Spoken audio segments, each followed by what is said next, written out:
Good morning friends. दोस्तों, पिछले 5 video में हम लोग देखे थे एनसीईआरटी क्लास 4 के इन्वायरमेंटल की बुक की सारे क्लासेस। आज हम लोग क्लास 5 के एनसीईआरटी नोट्स का लेसन फर्स्ट देखने वाले हैं। तो चलिए दोस्तों, बिना लेट के हुए इसको स्टार्ट करते हैं। लेसन फर्स्ट है दोस्तों, जिसका शीर्षक है कैसे पहचाना चींटी ने अपने दोस्त को। एक कहानी के माध्यम से इसमें बताया गया है कि चींटी अपने दोस्तों और छोटे छोटे जीव जंतु अपने फ्रेंड या दोस्तों को कैसे पहचानते हैं, इसके बारे में। तो चलिए इसको स्टार्ट करते हैं दोस्तों। पहला क्वेश्चन है, चींटियां एक लाइन में क्यों चलती है। आप लोग देखते होंगे दोस्तों, चींटियां जब चलती है तो एक कतारबद्ध होकर चलती है। इसका एक बहुत अच्छा रीज़न है दोस्तों, उसको देखते हैं। जब चींटियां आगे चलती है जब चींटियां आगे चलती है तो एक प्रकार का क्या छोड़ती है, गंध छोड़ती है, जिससे बाकी चींटियों का रास्ता का पता चलता है। अब वो गंध जैसे चलता है, कभी कभी आप देखे होंगे, अगर चींटियां लकीर में जा रही है, अपने हाथ से वहाँ पे रगड़ दें, फिर भी वो चींटियां वही रास्ता को फॉलो करती है जिस रास्ता से उसके आगे का जो चींटियां है वो गई है। तो इसमें क्या होता है, चींटियां एक प्रकार की गंध छोड़ती हैं जिसके कारण उसे रास्ता का पता चलता है। और ऐसे चींटियां में कौन सा अम्ल पाया जाता है, तो फॉर्मिक अम्ल पाया जाता है। चींटी में कौन सा, फॉर्मिक अम्ल पाया जाता है। आगे देखिए दोस्तों, कौन सी कीड़ा कई किलोमीटर दूर अपने बाधा को पहचान लेती है। जैसे कौन ऐसा कीड़ा है, क्वेश्चन में पूछा है और सीटेट में कई बार पूछा है क्वेश्चन। ये सीटेट का पूछा हुआ क्वेश्चन है, इसको आप लोग ध्यान दीजिएगा। कौन सी कीड़ा कई किलोमीटर दूर अपने मादा को पहचान लेती है और कैसे। ठीक है, तो रेशम की कीड़ा है। कौन सा कीड़ा है, तो रेशम की कीड़ा है जो कई किलोमीटर दूर अपने मादा को पहचान लेती है। तो क्यों, क्या रीजन है, तो गंध से उसको पहचान लेती है। ठीक है, और रेशम के कीड़ा कौन सा कल्चर में आता है दोस्तों, तो सेरीकल्चर। सेरीकल्चर रेशम होता है और पीसी कल्चर मछली पालन होता है। ठीक है दोस्तों, आगे देखिए, मच्छर मनुष्य को कैसे पहचान लेता है। बहुत अच्छी क्वेश्चन है दोस्तों, और आप लोग जानते होंगे। तो मनुष्य को कैसे पहचानता है मच्छर, इसमें ये बताया गया है। तो किससे, गंध से और तलवे के गंध से पहचानता है। किससे पहचानता है, तो शरीर के गंध और तलवे के गंध से, तथा शरीर में जो गर्मी टेम्परेचर होता है उससे पता लगा लेता है मच्छर की मनुष्य में ये मनुष्य है। ठीक है, आगे देखिए, कुत्ता अपने क्षेत्र में, क्या कुत्ता है जो अपने क्षेत्र में किसी अन्य कुत्ते, जब उस अगर जिस क्षेत्र का वो कुत्ता है, कोई नया कुत्ता उस क्षेत्र में आ जाता है तो उसको कैसे पहचान लेता है। ठीक है, तो कुत्ता और अपना मल मूत्र से एक प्रकार का गंध छोड़ता है दोस्तों, जिससे अन्य कुत्तों को पता चल जाता है कि ये उसके क्षेत्र का कुत्ता है या बाहर का कुत्ता है। ठीक है, तो उसका रीजन क्या होता है, कैसे पहचान करता है, तो मल मूत्र से। ठीक है, आगे देखिए, चिड़िया देखते समय अपना सिर क्यों नहीं हिलाती है। बहुत अच्छा क्वेश्चन है और सीटेट में पूछा हुआ है। जो दोस्त इस चैनल पे नए हैं उनसे मैं रिक्वेस्ट कर रहा हूँ कि इस चैनल को सब्सक्राइब कर लें। और मैं आपको गारंटी दिलाता हूँ दोस्तों कि ये टोटल नोट्स आप अगर एक बार पूरा कंप्लीट कर लेंगे अच्छे से, तो आपको 25+ एकदम ईजिली आ जाए, क्योंकि इन्वायरमेंटल की क्लास में यहीं से क्वेश्चन पूछता है और 100% यह क्वेश्चन इसमें पूछा जाता है।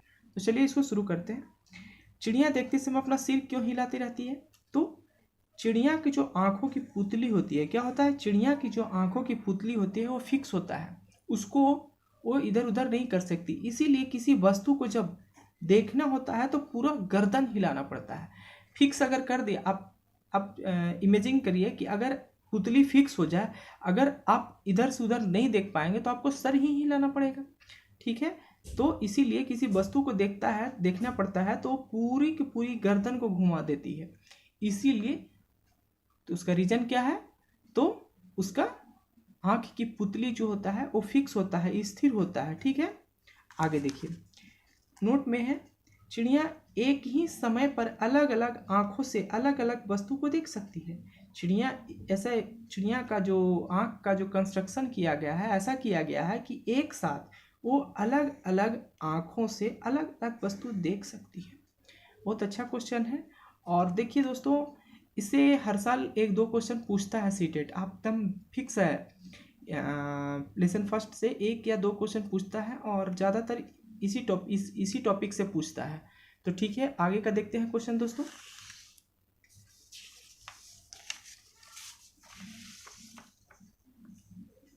ये देखिए, मनुष्य से 4 गुना तेज देखने वाली पक्षी कौन है? मनुष्य से 4 गुना तेज देखने वाला पक्षी कौन है? बाज, चील और चमगादड़ है। ठीक है, ये 3 ऐसा पक्षी है बोल सकते हैं या जानवर बोल सकते हैं जो कि मनुष्य से 4 गुना तेज देखता है। ठीक है, नोट क्या है, ज़्यादातर जानवर रंग नहीं पहचानते हैं।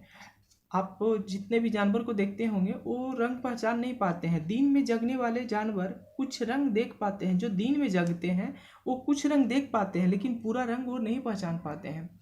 तो रात में जागने वाला जानवर केवल काला और सफ़ेद। रात में जागने वाला जानवर कौन होता है? उल्लू हो गया, चमगादड़ हो गया, ये सिर्फ और सिर्फ काला, ब्लैक और वाइट। तो एक क्वेश्चन भी आप सीटेट में पूछा हुआ था। ठीक है, आप ध्यान दीजिएगा।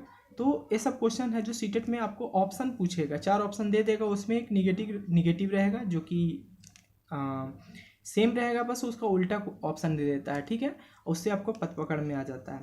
सांप सुन नहीं पाते हैं।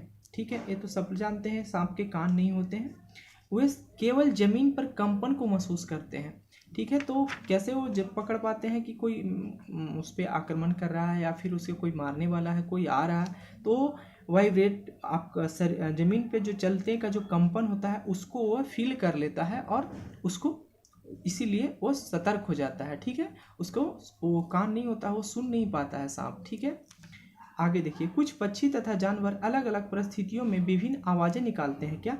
कुछ पक्षी हो गए और जानवर हो गया, अलग अलग परिस्थिति आ जाता है तो क्या करता है, वो अलग अलग आवाज़ निकालता है। जैसे कोई पक्षी को खुशी मिलती है तो अलग तरह की आवाज़ निकालेगा, या उस पर संकट है तो भय आ जाएगा तो वो अलग तरह के आवाज़ निकालेगा। जैसे लंगूर हो गया, बाघ हो गया, चीता, इनमें एक विशेष प्रकार का गुण पाया जाता है जिसके कारण ये खुशी और भय में अलग अलग परिस्थितियों में अलग अलग आवाज़ निकाल लेते हैं। ठीक है, अब एक चीज़ और देखिए, बहुत इंपॉर्टेंट है और यहाँ से क्वेश्चन 2 बार पूछा गया है। ये क्वेश्चन 2 बार सीटेट में पूछा हुआ है। आप लोग क्वेश्चन बैंक कभी उठा के देखिएगा, सारा क्वेश्चन यहीं से आपको मिलेगा। अंडमान निकोबार में जब सुनामी आया था, सुनामी आता है कहाँ? समुद्र में आता है। ये सब क्वेश्चन भी आपसे पूछ सकता है। ठीक है, सुनामी कहाँ आता है? तो समुद्र में आता है। लहरें होते हैं जो बहुत तेज होता है, समुद्र में भूकंप जो आता है उसी को सुनामी बोलते हैं। ठीक है, तो अंडमान निकोबार में जो सुनामी कब आया था? तो दिसंबर 2004 में। ठीक है, और इंटरेस्टिंग बात यह है दोस्तों कि अब यहाँ देखिए, जानवरों की विपरीत व्यवहार के कारण वहाँ के लोग सुरक्षित हो गए थे। जब अंडमान निकोबार में सुनामी आने वाला था तो वहाँ के जानवर जो थे एक विपरीत मतलब अपना रिएक्शन कर रहे थे, जैसे उसके स्वभाव में बदलाव आ गया था, जिससे वो लोग सतर्क हो गए और वहाँ से सुरक्षित जगह पे चले गए। ठीक है, अब देखिए, जानवर और सोने की अवधि, ये भी इससे भी क्वेश्चन एक न एक क्वेश्चन पूछ देता है दोस्तों, और बहुत इंपॉर्टेंट है। ठीक है, छिपकली पूरा एक सीजन सो जाता है, आपसे पूछ देगा क्वेश्चन में कि छिपकली सोने का कितने घंटा सोता है, 4 घंटा, 5 दिन का, या 6 महीना, या 1 साल, या फिर 2 माह, ऐसा करके कुछ ऑप्शन दे देगा। तो वो एक सीजन सोता है, मतलब अगर वो गर्मी जगा पूरा गर्मी में तो पूरा ठंडी सोएगा। ठीक है, अब गाय कितना? तो 4 घंटा। सांप 18 घंटा सोता है, एक बार बिल में घुस गया तो 18 घंटा के बाद ही निकलेगा। जिराफ मात्र 2 घंटा सोता है।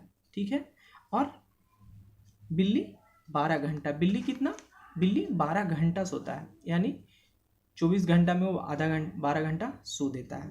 आगे देखिए दोस्तों,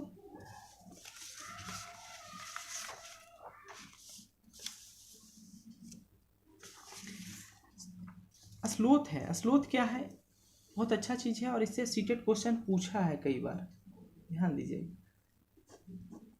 और जो दोस्त इस चैनल पे नए हैं उनसे रिक्वेस्ट है कि एक बार सब्सक्राइब कर लें, ताकि आने वाले जितने भी इन्वायरमेंटल की क्लास हो उसका सारा नोटिफिकेशन आपको मिलता रहे। और जो दोस्त को PDF चाहिए वो आप कमेंट बॉक्स में कमेंट करें, या तो मैं आपको मेल कर दूंगा या फिर फेसबुक पे अपलोड कर दूंगा। ठीक है दोस्तों, तो चलिए यहाँ से देखिए, स्लोथ ये भालू जैसा दिखता है। क्या है? बहुत अच्छा चीज़ है, इसको देखिए, यह भालू जैसा दिखता है। ठीक है, स्लोथ एक प्रकार का जानवर है, वो जैसा भालू किसके जैसा दिखता है? भालू जैसा, लेकिन भालू नहीं होता है भालू का उसका चेहरा है जैसा पूरा भालू जैसा होता है, लेकिन एक्चुअल में वो भालू नहीं है। यह दिन में लगभग 7 घंटे सोता है, ठीक है। और पेड़ पर उल्टा लटका रहता है। क्या करता है? यह पेड़ पर उल्टा लटका रहता है। यह उसी पेड़ की पत्तियां खाता है। क्या करता है? ये पेड़ पर उल्टा लटका रहता है और उसी पेड़ की पत्तियां खाता है। यह एक ही पेड़ पर लगभग 5 वर्ष तक रहता है। देखिए, बहुत ही इंपॉर्टेंट क्वेश्चन है।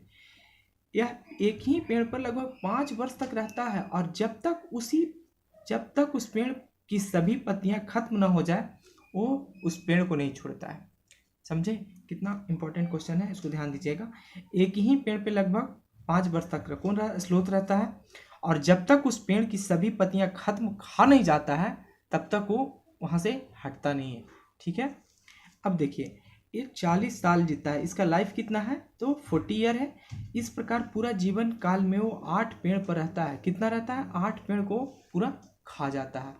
यह एक सप्ताह में एक ही बार आराम करने के लिए पेड़ से उतरता है और यह सप्ताह में एक बार ही आराम करने के लिए पेड़ से नीचे उतरता है। अब आगे देखिए, टाइगर। टाइगर के बारे में आप लोग परिचित होंगे, लेकिन इससे क्वेश्चन सीटेट में जनरली पूछता है और बहुत इंपॉर्टेंट कुछ पॉइंट इसमें हम कंटेंट में डाले हैं। इसको देखिए, बाघ रात में लगभग मनुष्य से 6 गुना बेहतर देखता है। मनुष्य तो रात में ज़्यादा दूर नहीं देख पाता है, लेकिन बाघ है जो 6 गुना बेहतर देख लेता है, ठीक है।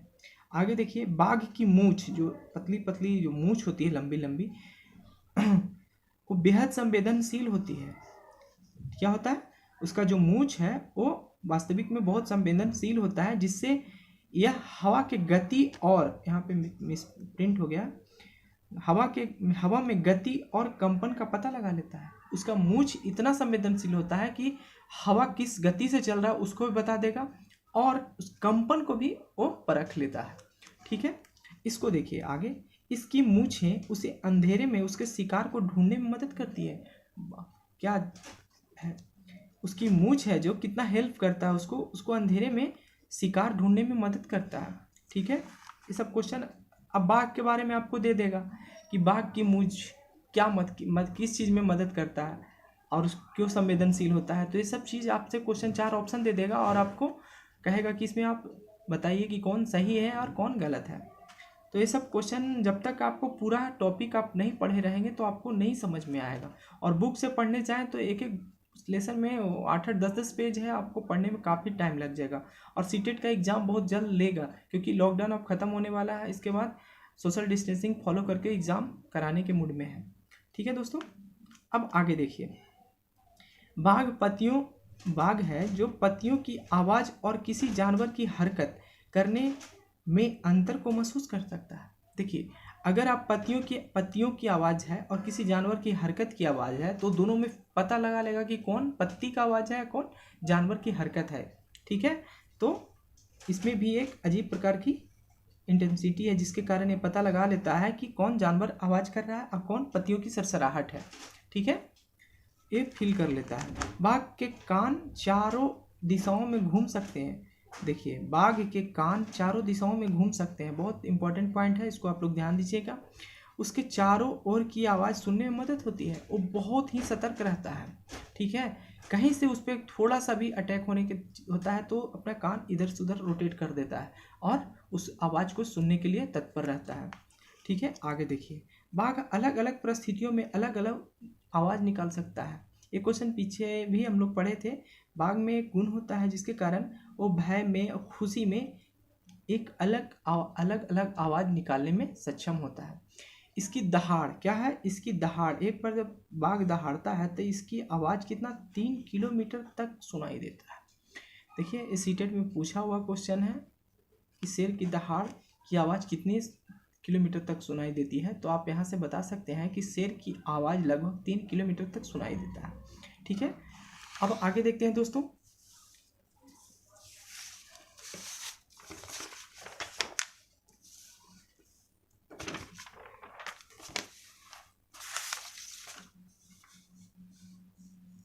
जानवर खतरे में।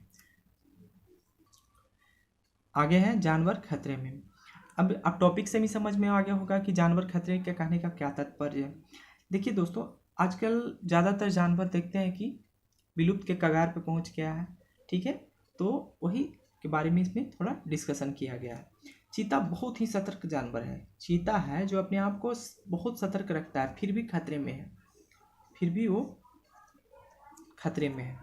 अब देखिए क्यों जानवर को मारते हैं लोग, ठीक है, उसका रीज़न देखिए। हाथी को क्यों मारते हैं, तो उसको दांत जो होता है हाथी के दांत, उसके लिए हाथी को मार देते हैं, ठीक है। गेंडा को उसका सींग के लिए, एक सींग का जो गेंडा होता है बहुत स्ट्रांग होता है। हाथी के दांत से बहुत बहुत ज्वेलरी टाइप से बनाया जाता है और बहुत ज़्यादा कॉस्टली बिकता है, इसके लिए लोग हाथी को ही मार देते हैं, ठीक है। गेंडा हो गया जो सींग के लिए। चीता जो होता है उसका त्वचा, उसका खाल जो बोल सकते हैं, त्वचा स्किन बोल सकते हैं, उसका खाल होता है जो ऋषि मुनि जो बैठ के उसे तपस्या करते हैं, वो चीता का त्वचा ही होता है, वो बहुत कॉस्टली बिकता है। इसीलिए चीता की त्वचा के लिए चीता को ही मार देते हैं। मगरमच्छ की त्वचा जो होता है उसके लिए भी मारते हैं, और सांप के भी त्वचा का डिमांड बहुत ज़्यादा होता है, इसके लिए भी सांप को मार के बेच देते हैं। अब देखिए कुछ जगह ऐसा है जहाँ शिकार करना मना है, ठीक है। कहाँ है, कुछ जगह ऐसा है जहाँ शिकार करना मना है। तो ऐसे जगह को देखते हैं। जिम कॉर्बेट उद्यान नेशनल पार्क कहाँ है, उत्तराखंड में है, आप लोग जानते भी होंगे। तो उत्तराखंड के रामनगर में एक स्थित है। घाना पक्षी देव अभयारण्य कहाँ है, भरतपुर राजस्थान में है, ठीक है। कान्हा टाइगर नेशनल पार्क क्या है, कान्हा टाइगर नेशनल पार्क कहाँ है, मध्य प्रदेश के हैं, मंडला और बलाघा जिला है, वहीं है, ठीक है। आगे देखिए रणथंभौर नेशनल पार्क कहाँ है, राजस्थान में है, सवाई माधोपुर में ये बनाया गया है। तो ये कुछ जगह है जहाँ आप शिकार नहीं कर सकते हैं। अगर वहाँ शिकार करते हैं तो आपको सज़ा भी हो सकती है। और जो दोस्त इस चैनल पे नए हैं वो प्लीज़ इस चैनल को सब्सक्राइब कर दें, ताकि आने वाले सारा इन्वायरमेंटल की क्लास आपको नोटिफिकेशन उसका मिलता रहे। और जो दोस्त पीडीएफ चाहिए वो आप कमेंट बॉक्स में कमेंट करें, आपको पीडीएफ ज़रूर मिलेगी। या फिर आप ईमेल आईडी करें, नहीं तो फेसबुक से आप वहाँ से अपलोड कर दूंगा, वहाँ से आप लोग डाउनलोड कर लें। धन्यवाद दोस्तों।